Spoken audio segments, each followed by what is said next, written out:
In this guide, I'm going to show you how you can find field crates here in Arc Raiders. Before we get into this guide, make sure to like the video and subscribe to the channel with all notifications on. It really does help with the channel and lets us know that you want more content like this. We'd greatly appreciate it. And if at any point throughout this guide you do have any questions, just ask them down in the comment section below and we can help you out further. I'm going to be doing my best to reply to every single comment down there. But first things first, what you're going to want to do is hit play, of course, and then go ahead and open up your map. For example, we'll go on to the damn battlegrounds, and if you actually go ahead and zoom in on this map, you're actually going to see specific areas that are marked with Field Depot while you're in game. Essentially, go ahead and head over to it, and these will look like small little castle icons on the map. Whenever you do head towards it, you'll see that field crates will spawn. Now, they love to spawn over in this area for whatever reason, especially around the fire depot, usually within 50 to 150 meters, so they're not super far, but they're also not sitting right out in the open. Most of the time,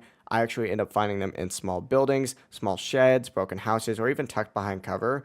And sometimes they can literally be hiding in bushes too. So check everywhere. But once again, they are going to be marked on the map itself, which makes them a lot easier to find once you are close. Whenever you do find a field crate, pick it up, carry it back to the field depot, and just drop it in, and you'll get rewarded with some useful items for turning it in. But it really is as simple as that. If you guys do have any questions, just ask them down in the comment section below, and we can help you out further. I'm going to be doing my best to reply to every single comment down there. Before you do leave this guide, though, make sure to like the video and subscribe to the channel with all notifications on. It really does help us out and lets us know that you want more content like this. We'd greatly appreciate it. Have a great rest of your day, though. Peace.